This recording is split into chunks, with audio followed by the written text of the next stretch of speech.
तो जिस तरह से आपको पता है हमारे पास एंगुलर की लेक्चर सीरीज चल रही है और एंगुलर के अंदर आज के इस लेक्चर के अंदर हम बात करने वाले हैं एनजी टेम्पलेट। ठीक है, बहुत ही ज़्यादा इंपॉर्टेंट कॉन्सेप्ट है और बहुत ज़्यादा यूज़ किया जाता है हमारी एंगुलर एप्लीकेशंस के अंदर। तो ये हमारा एंगुलर का होगा पार्ट नंबर 59 और मैं हूँ आपके सर मोहम्मद आदिल और अब हम अपना लेक्चर स्टार्ट करते हैं।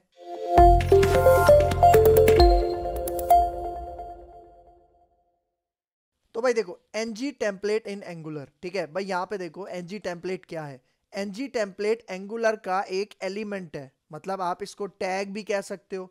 जिस तरह से भाई देखो HTML के अंदर हम अलग अलग एलिमेंट्स पढ़ते हैं ना, हम H1 पढ़ते हैं, हम IMG पढ़ते हैं, हम टाइटल पढ़ते हैं, मेटा पढ़ते हैं, बहुत सारे एलिमेंट्स होते हैं। सेम उसी तरह एनजी टेम्पलेट भी हमारे पास क्या है, एक एलिमेंट है, लेकिन ये एंगुलर के स्पेसिफिक है, मतलब ये एंगुलर में हमें मिलता है, उसके अलावा और कहीं भी नहीं मिलता। ठीक है, तो ये एनजी टेम्पलेट क्या होता है, इसको किस तरह से यूज किया जाता है, तो वो मैं आपको सबसे पहले बताता हूं। तो यहाँ पे आ जाओ। तो भाई यहाँ पे देखो फॉर एग्जांपल मैंने क्या बताया, एनजी टेम्पलेट मेरे पास क्या है, एक एलिमेंट है। अब सपोज करो कि मैंने इस एलिमेंट के अंदर कोई टेक्स्ट लिखा हुआ है। फॉर एग्जांपल यहाँ पे देखो मैंने एनजी टेम्पलेट का एक पेयर टैग बनाया हुआ है, मतलब एलिमेंट बनाया हुआ है, और इसके अंदर मैंने यहाँ पे क्या डाला हुआ है, लर्निंग नेवर एंड्स। तो भाई देखो अब एक बहुत ज्यादा इंपॉर्टेंट पॉइंट, वो इंपॉर्टेंट पॉइंट क्या है कि एनजी टेम्पलेट के अंदर जो भी आप टेक्स्ट लिखते हो और अगर आप इस तरह से अपनी HTML की फाइल के अंदर लिखते हो तो आपको ब्राउजर पे कुछ भी रेंडर नहीं होगा। मतलब अगर आप सिर्फ इतना सा कोड लिखते हो अपनी HTML टेम्पलेट के अंदर तो आपको कोई भी रिजल्ट डिस्प्ले नहीं होगा, क्योंकि एनजी टेम्पलेट के अंदर जो भी आप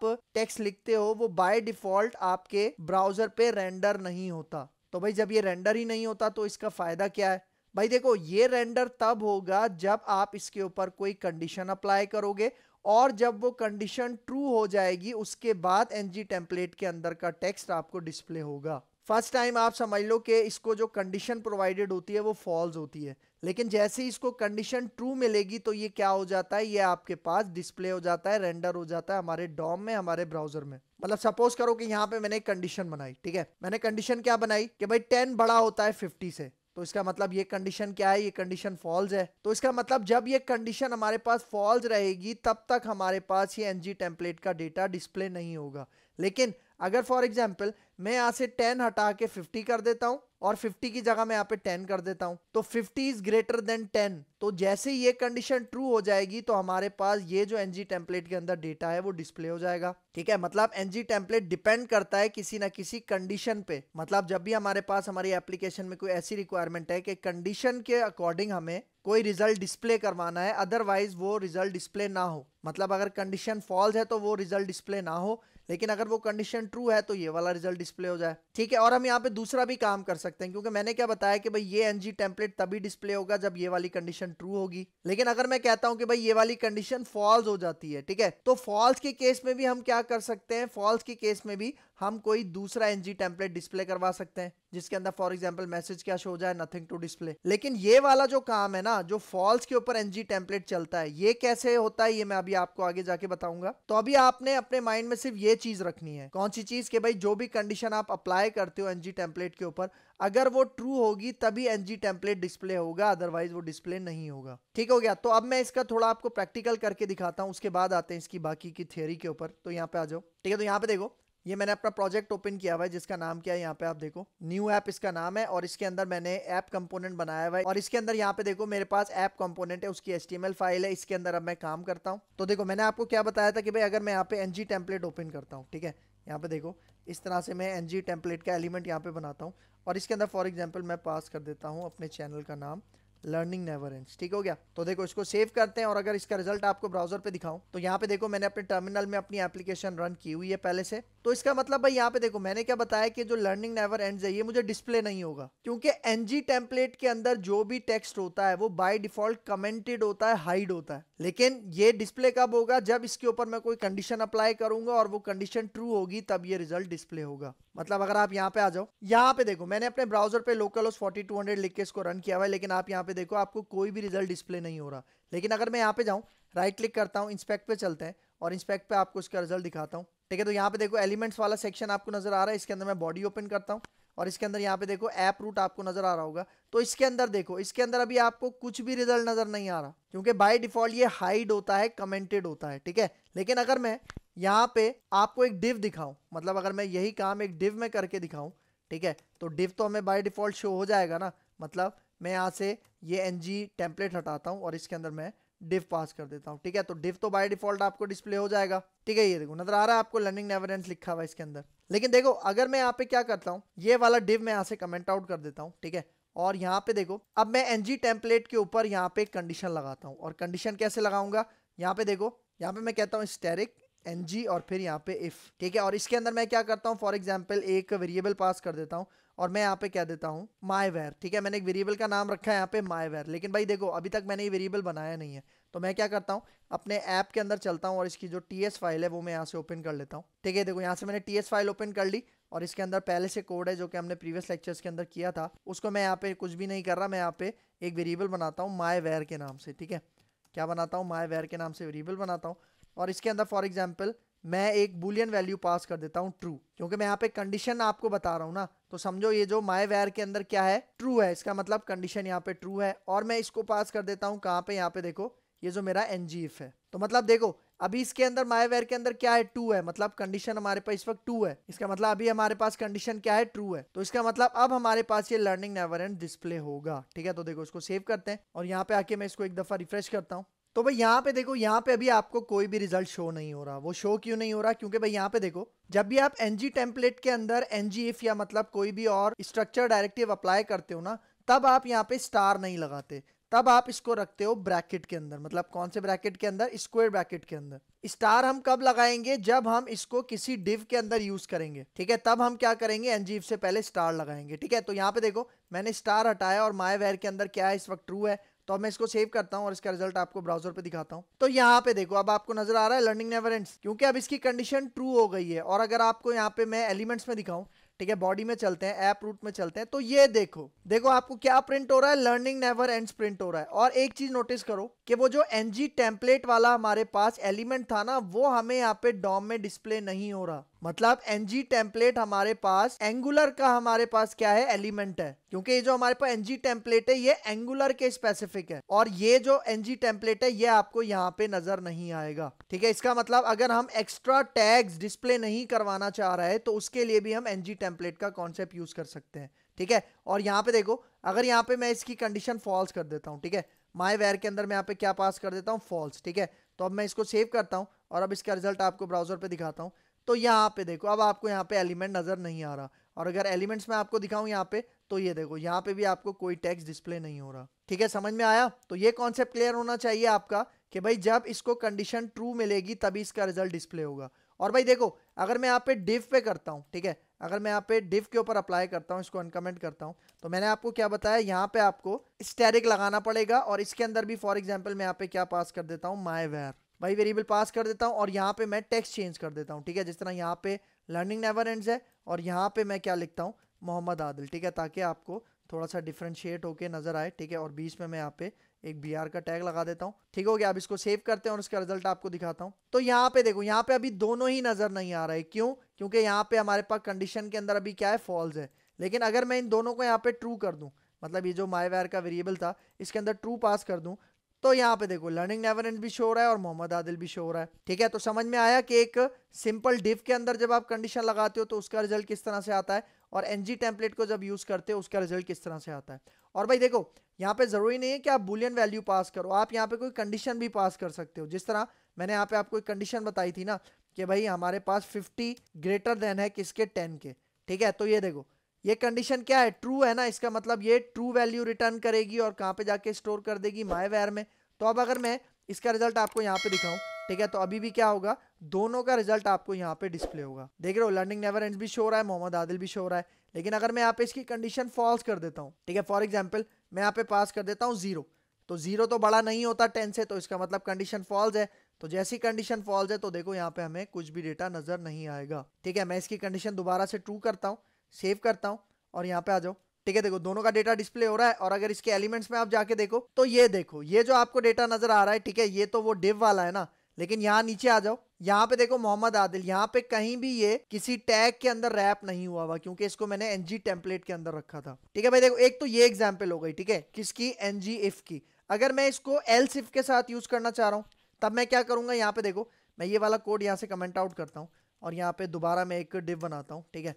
और इसके अंदर यहाँ पे देखो, इसके अंदर मैं यहाँ पे पास कर देता हूँ लर्निंग नेवर एंड्स, ठीक है। तो इसको कॉपी करते हैं यहाँ से और यहाँ पे आके मैं इसको पेस्ट करता हूँ और यहाँ पे मैं कंडीशन लगाता हूँ, ठीक है। देखो डिव है तो मैं यहाँ पे कंडीशन किस तरह से लगाऊंगा, ng if यहाँ पे इस तरह से लगाऊंगा और यहाँ पे मैं पास कर देता हूँ माय वेयर, ठीक है। अब मुझे इसका एल्स पार्ट भी बनाना है, तो एल्स पार्ट के लिए मैं क्या करता हूँ, यहाँ पे लिखूंगा एल्स और यहाँ पे मैं एक टेम्पलेट रेफरेंस वेरिएबल पास करता हूँ और वो है फॉर एग्जांपल एल्स ब्लॉक। लेकिन भाई देखो ये जो टेम्पलेट रेफरेंस वेरिएबल है ये मैं किसको पास करूंगा, ये मैं पास करूंगा अपने ng टेम्पलेट को, ठीक है। देखना किस तरह से, यहाँ पे देखो ng टेम्पलेट, यहाँ पे ये पेयर टैग आ गया और इसके अंदर मैं ये रेफरेंस वेरिएबल पास कर देता हूँ और रेफरेंस वेरिएबल से पहले आप क्या लगाओगे, हैश और यहाँ पे देखो एल्स ब्लॉक और इसके अंदर यहाँ पे मैं अपना नाम पास कर देता हूँ फॉर एग्जांपल मोहम्मद आदिल, ठीक है। मोहम्मद आदिल मैंने यहाँ पे पास कर दिया, ठीक है। समझ में आ रहा है, मतलब देखो मैं क्या कह रहा हूँ कि भाई अगर माय वेयर की कंडीशन क्या है, ट्रू है तो ये वाला पार्ट चलेगा, लेकिन अगर इसकी कंडीशन फॉल्स है तो एल्स में आप क्या करो,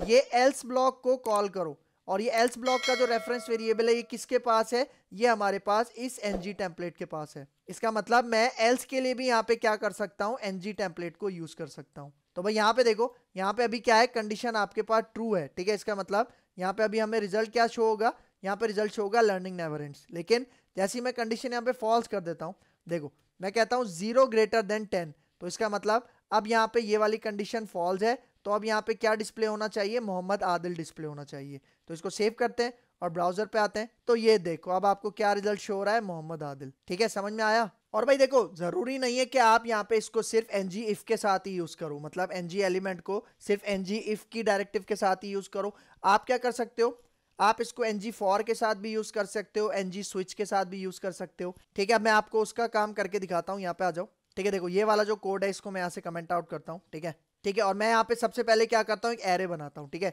हमारे पास यहाँ पे जो ऐप कंपोनेंट की ts फाइल है इसके अंदर मैं एक एरे बनाता हूँ और उस एरे को मैं ng for की मदद से क्या करवाऊंगा, लूप थ्रू करवाऊंगा, ठीक है। तो एरे मैंने कॉपी किया हुआ है, उसको मैं यहाँ पे पेस्ट करता हूँ ताकि टाइम की बचत हो, ठीक है। तो यहाँ पे मैं इसको पेस्ट करता हूँ, ठीक है। तो ये देखो ये हमारे पास एम्प्लॉइज के नाम से क्या आ गया, एक एरे ऑफ ऑब्जेक्ट्स आ गया और हर ऑब्जेक्ट के अंदर आप देखो नेम की प्रॉपर्टी है, जेंडर की प्रॉपर्टी है और एज की प्रॉपर्टी है, ठीक है। तो अब इसी को मैं यहाँ से लूप थ्रू करवाता हूँ, ठीक है। सही है, जो कमेंट कोड किया हुआ है इसके ऊपर आता हूँ, ठीक है। और इसको मैं लूप थ्रू करवाता हूँ, तो लूप थ्रू के लिए भी मैंने कोड कॉपी किया हुआ है, उसको मैं यहाँ पे पेस्ट कर देता हूँ, ठीक है। इसको पेस्ट करते हैं, तो ये देखो ये आपको रिजल्ट नजर आ रहा है। भाई देखो ये मैं कोड कॉपी पेस्ट इसलिए कर रहा हूँ क्योंकि ये सारी चीजें हम प्रीवियस लेक्चर्स के अंदर कवर कर चुके हैं। अगर मैं इसको लिखने बैठ जाऊंगा तो हमारा टाइम बहुत ज्यादा वेस्ट हो जाएगा, ठीक है। तो यहाँ पे देखो मैंने एक डिव बनाया और यहाँ पे देखो ng for की डायरेक्टिव लगाई और देखो मैंने अपने एरे का नाम क्या रखा था, यहाँ पे एम्प्लॉइज। तो देखो मैं क्या कर रहा हूँ, मैंने लेट के बाद एक वेरिएबल बनाया emp। तो क्या होगा यहाँ पे, ये जो हमारे पास एम्प्लॉइज के अंदर एरे ऑफ ऑब्जेक्ट्स है, 1 बाय 1 इसका ऑब्जेक्ट कहाँ पे जाके स्टोर होगा, emp के अंदर स्टोर होगा। और फिर यहाँ पे देखो मैंने क्या किया हुआ है, div के अंदर देखो यहाँ पे मैंने सबसे पहले emp डॉट नेम, मतलब जो भी ऑब्जेक्ट emp में आएगा उस ऑब्जेक्ट का पहले मैं यहाँ पे नेम डिस्प्ले करवा रहा हूँ, फिर यहाँ पे मैं जेंडर डिस्प्ले करवा रहा हूँ और फिर मैं यहाँ पे एज डिस्प्ले करवा रहा हूँ। जिस तरह आप यहाँ पे देखो हमारे पास पहला ऑब्जेक्ट कौन सा है, देखो यहाँ पे अली का, फिर सारा का, फिर प्रेम का, फिर प्रीति का, ठीक है। तो सबसे पहले यहाँ पे देखो क्या होगा, सबसे पहले emp के अंदर अली का डेटा आएगा और यहाँ पे अली का नेम, जेंडर और एज डिस्प्ले हो जाएगा। फिर इसी तरह दोबारा लूप चलेगा तो यहाँ पे देखो सारा का डेटा आएगा और यहाँ पे फिर सारा का नेम, जेंडर और एज डिस्प्ले हो जाएगा। और यहाँ पे देखो मैंने यहाँ पे इंडेक्स को गेट करने के लिए यहाँ पे एक वेरिएबल बनाया है आई, ठीक है। तो ये भी ng for के सिंटेक्स का हिस्सा है। लेकिन देखो ये अभी मैं आपको बता रहा हूँ नॉर्मल डिव के अंदर, ng टेम्पलेट में कैसे होगा वो भी अभी मैं आपको बताता हूँ। लेकिन सबसे पहले इसका रिजल्ट अगर मैं आपको ब्राउजर पे दिखाऊं, ठीक है। तो यहाँ पे आ जाओ, तो ये देखो ये आपको नजर आ रहा है, नेम अली है, यहाँ पे देखो सारा का डेटा है, प्रेम का डेटा है, प्रीति का डेटा है, ठीक है। तो ये तो हो गया हमारे पास किसके लिए, ng for को div के साथ। लेकिन मुझे यहाँ पे अगर इसको किसके साथ यूज करना है, ng टेम्पलेट के साथ यूज करना है, तो यहाँ पे आ जाओ, ठीक है। देखो इसका कोड भी मैंने कॉपी किया हुआ है, इसको मैं यहाँ पे आके पेस्ट करता हूँ, ठीक है। और यहाँ इन दोनों के बीच में मैं यहाँ पे 2 br लगा देता हूं ताकि सेपरेशन हो जाए। तो आप देखो ng टेम्पलेट के ऊपर मैंने ng for किस तरह से अप्लाई किया। भाई देखो सिंटेक्स थोड़ा सा डिफरेंट है, मतलब अगर आप ये वाला सिंटेक्स देखो, इसका जो सिंटेक्स है वो ng टेम्पलेट के सिंटेक्स से थोड़ा सा डिफरेंट है। देखो सबसे पहले आपने क्या करना है, यहाँ पे आपने ng for लिखना है, ठीक है, F कैपिटल, और फिर आपने स्पेस देना है और फिर यहाँ पे देखो लेट के साथ आपने अपने वेरिएबल का नाम रखना है, जिस तरह हमने यहाँ पे दिया था ना ng for के अंदर, ठीक है। तो आपने यहाँ पे इस तरह से बीच में हाइफन से सेपरेट करना है, डैश से सेपरेट करना है और अपने वेरिएबल का नाम लिखना है। और फिर देखो ng for ऑफ, मतलब एरे का नाम, एरे कहाँ से लेगा, एम्प्लॉइज से लेगा, ठीक है। तो उसके लिए यहाँ पे देखो मैंने एट्रीब्यूट क्या यूज किया, ng for ऑफ, मतलब जो काम मैं यहाँ पे कर रहा था ना, देख रहे हो वो काम अब मैंने कहां पे किया, ng फॉर ऑफ के अंदर, ठीक हो गया। और फिर यहाँ पे देखो मैंने इंडेक्स के लिए यहाँ पे लेट आई का वेरिएबल बनाया, और मैं क्या कह रहा हूँ कि भाई यहाँ पे जो भी इंडेक्स होगा, ठीक है, वो इस आई के वेरिएबल में आप क्या कर लो, गेट कर लो, ठीक हो गया। तो अगर मैं आई का वेरिएबल भी आपको यहाँ पे डिस्प्ले करवा के दिखाऊं, ठीक है, यहाँ पे आ जाओ, ठीक है, यहाँ पे मैं कहता हूँ इंडेक्स, ठीक है, और इंडेक्स के बाद यहाँ पे मैं पास कर देता हूँ ये, ठीक है, और इसके अंदर मैं यहाँ पे पास कर देता हूँ आई, ठीक हो गया। तो अब इसको सेव करते हैं, इसका रिजल्ट आपको ब्राउजर पे दिखाता हूँ, यहाँ पे आ जाओ। तो यहाँ पे देखो ये आपको नजर आ रहा है, इंडेक्स भी दिखा रहा है और जो भी डेटा है वो लूप थ्रू करके बिल्कुल सक्सेसफुल तरीके से दिखा रहा है। लेकिन भाई देखो ये मैंने सिंपल डिव को लेके काम किया था, लेकिन ये मैंने ng टेम्पलेट के अंदर काम किया है। तो इन दोनों का डिफरेंस अगर मैं आपको यहाँ पे दिखाऊं इसकी कोडिंग में, यहाँ पे देखो एलिमेंट्स के अंदर ऐप रूट है, तो यहाँ पे देखो इसको मैं थोड़ा सा इधर ले आता हूँ, ठीक है। तो यहाँ पे देखो डिव ने क्या किया, देखो बार बार डिव्स को जनरेट किया और वो जो हर ऑब्जेक्ट है उसको एक अलग डिव के अंदर यहाँ पे डिस्प्ले करवाया, मतलब लूप थ्रू करवाया। लेकिन अगर आप यहाँ पे देखो ये जो हमें ng एलिमेंट का डेटा डिस्प्ले हो रहा है जिसके अंदर हमने ng फॉर लगाया था, तो यहाँ पे देखो कहीं भी आपको टैग डिस्प्ले नहीं होगा। यहाँ पे देखो एंड में मैंने br लगाया हुआ था लाइन ब्रेक करने के लिए, इसलिए यहाँ पे देखो br शो हो रहा है, ठीक है। यहाँ पे देखो अगर आप यहाँ पे आ जाओ, ये देखो आपको यहाँ पे br नजर आ रहा है एंड में, ये मैंने br लगाया था तभी यहाँ पे देखो br शो हो रहा है इस तरह से।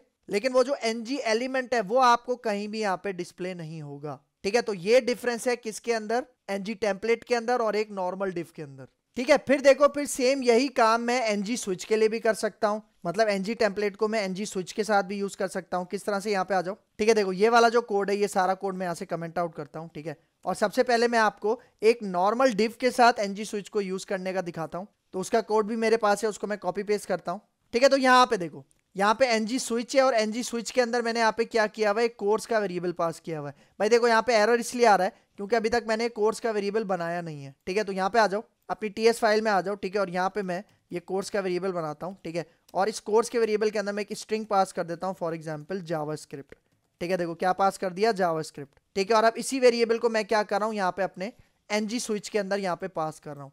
तो देखो मैंने div ओपन किया और इसके अंदर ng स्विच यहाँ पे पास कर दिया, और फिर देखो मैंने पैराग्राफ बनाए और हर पैराग्राफ के अंदर यहाँ पे देखो मैं ng स्विच केस का यूज कर रहा हूँ। इसका मतलब कोर्स के अंदर जो भी डेटा है वो हर केस के साथ क्या होगा, मैच होगा, ठीक है। और जिस केस के साथ मैच हो जाएगा उसका रिजल्ट यहाँ पे हमें डिस्प्ले हो जाएगा। लेकिन अगर कोर्स के अंदर जो डेटा है अगर वो किसी भी केस के साथ मैच नहीं होता तो बाय डिफॉल्ट एंड में हमारे पास क्या है, ng स्विच डिफॉल्ट, मतलब ये डिफॉल्ट केस बाय डिफॉल्ट हमारे पास कॉल हो जाएगा, ठीक है। तो अब इसको सेव करते हैं और इसका रिजल्ट मैं आपको ब्राउजर पे दिखाता हूँ, ठीक है। यहाँ पे आ जाओ, तो यहाँ पे देखो यहाँ पे अभी आपको क्या रिजल्ट नजर आ रहा है, जावास्क्रिप्ट कोर्स। और अगर मैं आपको इसका ऐप रूट में दिखाऊं, ठीक है, कोड दिखाऊं, तो यहाँ पे देखो डिव है और डिव के अंदर यहाँ पे देखो, ठीक है। तो यहाँ पे देखो यहाँ पे अभी मैंने डिव के साथ यूज किया था ना, तो यहाँ पे देखो सिर्फ कौन सी कंडीशन मैच हो रही है, जावास्क्रिप्ट वाली। तो यहाँ पे देखो नीचे सिर्फ जावास्क्रिप्ट कोर्स वाला पैराग्राफ हमें यहाँ पे डिस्प्ले हो रहा है। तो देखो अभी तो यहाँ पे मैं डिव के साथ यूज कर रहा हूँ ना, मतलब डिव और पैराग्राफ के साथ यहाँ पे काम कर रहा हूँ। लेकिन अगर मुझे यहाँ पे ng टेम्पलेट के साथ यूज करना है तो वो काम किस तरह से करूंगा, यहाँ पे देखो, ठीक है। यहाँ पे देखो इसी के नीचे वो जो ng टेम्पलेट के साथ हमारे पास ng स्विच का कॉन्सेप्ट है ना, उसका कोड मैंने कॉपी किया हुआ है, उसको मैं पेस्ट कर देता हूँ, ठीक है। तो यहाँ पे देखो कोड पेस्ट करता हूँ, तो ये देखो अब आपको ये नजर आ रहा है। अब देखो मैंने यहाँ पे क्या किया हुआ, एक डिव बनाया है, डिव के अंदर यहाँ पे देखो मैंने ng स्विच लगाया है और इसके अंदर वही वेरिएबल पास कर दिया है कोर्स, जिसके अंदर क्या है, जावास्क्रिप्ट है। तो अब देखो अब यहाँ पे मैंने ng टेम्पलेट बनाया हुआ है, ठीक है। और ng टेम्पलेट के अंदर यहाँ पे देखो ng स्विच केस लगाया है और इसके अंदर यहाँ पे देखो पहले डबल कोट ओपन किया, फिर सिंगल कोट ओपन करके यहाँ पे मैंने पहले एंगुलर पास किया, फिर देखो नेक्स्ट स्विच केस में यहाँ पे मैंने टाइपस्क्रिप्ट पास किया, फिर जावास्क्रिप्ट पास किया, और फिर एंड में हमारे पास यहाँ पे देखो ng स्विच डिफॉल्ट किस तरह से पास किया, यहाँ पे देखो ng टेम्पलेट है और उसके अंदर इस तरह से मैंने ng स्विच डिफॉल्ट पास किया। तो इसका मतलब यहाँ पे अभी आप देखो कोर्स के अंदर क्या है, जावास्क्रिप्ट है, तो इसका मतलब हमारे पास ये वाला जो कोड है ना, ये वाला कोड हमारे पास एग्जीक्यूट होगा, ठीक है। तो इसको सेव करते हैं और इसका रिजल्ट आपको ब्राउजर पे दिखाता हूँ, ठीक है। तो यहाँ पे देखो जो हमारा डिव के साथ हमने ng स्विच यूज किया था वो भी जावास्क्रिप्ट कोड दिखा रहा है, और ng टेम्पलेट के साथ जो हमने ng स्विच किया था वो भी हमारे पास क्या दिखा रहा है, जावास्क्रिप्ट कोर्स। लेकिन दोनों में अगर आप डिफरेंस देखो, यहाँ पे आ जाओ ऐप रूट के अंदर, ठीक है। देखो मैं इसको ओपन करता हूँ, पहला डिव, और ये जो दूसरा डिव है इसको ओपन करता हूँ। तो पहले डिव के अंदर यहाँ पे देखो हमारे पास पैराग्राफ के अंदर डेटा डिस्प्ले हो रहा है, और यहाँ पे देखो ये जो सेकंड वाला डिव है इसके अंदर भी पैराग्राफ डिस्प्ले हो रहा है, लेकिन वो जो ng टेम्पलेट मैंने यूज किया था वो यहाँ पे हमें कहीं भी डिस्प्ले नहीं हो रहा। मतलब आप ng टेम्पलेट के अंदर भी यहाँ पे क्या कर सकते हो, अपने टैग्स यहाँ पे डिस्प्ले करवा सकते हो। लेकिन वही बात है कि एनजी टेम्पलेट तभी डेटा डिस्प्ले करता है जब हमारे पास कंडीशन बेस होता है, मतलब जब कंडीशन ट्रू होगा तभी हमारे पास वो रिजल्ट हमें डिस्प्ले करवाएगा। ठीक है, तो इसका मतलब एनजी टेम्पलेट को मैं अलग अलग स्ट्रक्चर डायरेक्टिव के साथ यूज कर सकता हूँ, एनजी इफ के साथ यूज कर सकता हूँ, एनजी फॉर के साथ यूज कर सकता हूँ और एनजी स्विच के साथ यूज कर सकता हूँ। ठीक हो गया, तो कॉन्सेप्ट समझ में आया। अब हम चलते हैं इसकी थ्योरी के ऊपर। तो यहाँ पे देखो एनजी टेम्पलेट का पहला पॉइंट, तो देखो यहाँ पे क्या कह रहा है, NG template is a virtual element. देखो वर्चुअल एलिमेंट मतलब जो कि फिजिकल नहीं होता, जो कि वर्चुअल होता है। वर्चुअल का मतलब कि बाय डिफॉल्ट ये हाइड होता है, ठीक है, लेकिन जैसे ही इसको ट्रू मिलता है तभी अपना एलिमेंट डिस्प्ले करवाता है। तो देखो यहाँ पे क्या कह रहा है, NG template is a virtual element